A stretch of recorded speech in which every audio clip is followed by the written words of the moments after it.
दलितों शोषितों की आवाज को दबाने का प्रयास करती है। जब जो है सरकार अम्बुज पटेल या गौतम आनंद को भी डिटेन पुलिस ने कर लिया है। साथियों, आप देख सकते हैं किस तरीके से विश्वविद्यालय के अंदर दलित पिछड़ा आदिवासियों का महाधिकार हुआ है। उसको लेकर हम सभी वीरेंद्र मोदी जी, बाबूलाल भारती जी, सब लोग पहुंचे हुए हैं। पूरे देश के अंदर हम लोग यही चाहते हैं यूजीसी को लागू करें। यूजीसी का कानून जब आया तो इस देश के जनरल कैटेगरी के लोग यानी कि सामान्य वर्ग के लोगों ने पूरा ताकत के साथ इसका विरोध किया गया हर जिले में, और मुझे लगता है कि हर ब्लॉक में, हर गांव में विरोध किया गया जहां जहां भी ये जनरल कैटेगरी के लोग रहते हैं। सवाल ये है कि इसका विरोध क्यों किया गया और ये किस लिए यूजीसी कानून आया था। तो ये जो दलितों, एससी, ओबीसी के ऊपर जो अत्याचार हो रहे थे, भेदभाव जो हो रहे थे, उसके लिए एक कानून लाया गया जिसके ऊपर आपको 24 घंटे में इसके ऊपर सख्त कदम उठाना होता है और एक सप्ताह के अंदर जवाबदेही बनती है। इसके ऊपर कई सारे इतना अच्छा था ये दलित, एससी, एसटी और ओबीसी के लिए। लेकिन इसमें जो विरोध करने वाले लोग थे, जनरल कैटेगरी के लोग थे, उनका मानना था कि इससे जो हमारे जो बच्चे होंगे या हमारे हम लोग जो हैं, इससे हमारे ऊपर बेवजह और अफवाह फैलाकर झूठे फर्जी जो है यूजीसी एक्ट कानून हमारे ऊपर लगाया जाएगा और हमें जो प्रताड़ित किया जाएगा, परेशान किया जाएगा। अगर कोई जनरल कैटेगरी का लड़का है, वो पढ़ने में अच्छा है और 10 लोग एससी ओबीसी वाले चाहेंगे तो उसके ऊपर यूजीसी कानून लगाकर उसको जेल सजा करवा सकते हैं और उसका पढ़ाई भी रोक सकते हैं।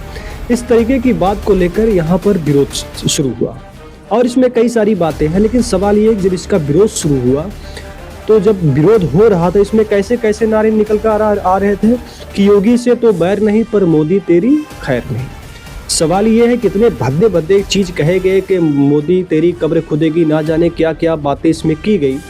उस बातों को मैं नहीं कहना चाहता, लेकिन सवाल ये है कि फिर जब सुप्रीम कोर्ट ने इस पर रोक लगाई और अगली तारीख दी कि इस तारीख को सुनवाई होगी, सवाल ये है कि अब उसी बिल के समर्थन में एससी, ओबीसी, एसटी जब आने लगा है और वो मांग कर रहा है कि भैया यूजीसी कानून को लागू करो और आरक्षण को हमारे बढ़ाओ, कई चीज़ों को लेकर जब एससी और एसटी दलित समुदाय सामने आने लगा, तब पुलिस प्रशासन उसको रास्ते में रोक लेती है और गिरफ्तार कर लेती है।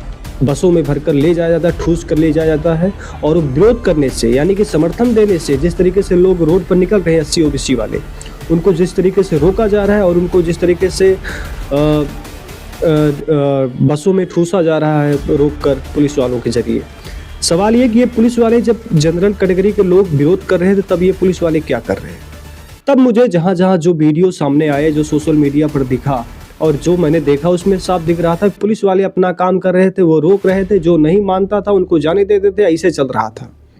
लेकिन जिस तरीके से एससी ओबीसी वालों को पुलिस वाले रोक रहे हैं और गिरफ्तारी हो रही है, वो कुछ और ही बयां करती है। जब हमने इसके बारे में किसी व्यक्ति से बात की, एक हमारे जाने माने और हमारे से बड़े हैं, उम्र के दराज में हैं, तो उनसे जब हमने पूछा कि भैया ये ऐसा क्यों हो रहा है, तो उन्होंने साफ कहा कि देखो भैया, नीचे से लेके ऊपर तक सब वही उन्हीं के लोग हैं, सरकार के लोग हैं और वही लोग हैं जो इसका विरोध करेंगे, जो चाहेंगे लागू होगा, जो चाहेंगे वही होगा। यानी कि नीचे से ऊपर तक जब वही सब हैं तो यहाँ दलित, एससी, ओबीसी, मुस्लिम कौन सुनेगा।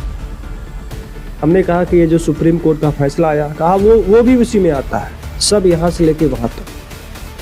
आपकी जो राय कमेंट में जरूर बताइएगा। मुझे लगता है कि जब प्रशासन को काम करना चाहिए, विरोध दोनों तरफ से हो रहा है, एक तरफ से समर्थन की बात, दूसरी तरफ से विरोध की बात, तो एक आदमी को आप शांति से विरोध करने देते हो जबकि दूसरे आदमी को आप अशांति के जरिए और अशांति भंग करने के वजह से गिरफ्तार भी करते हैं और उन्हें रास्ते से हटा भी देते हैं। तो ये गलत मुझे लगता है। धन्यवाद, नमस्कार। आपकी राय कमेंट में जरूर बताइएगा।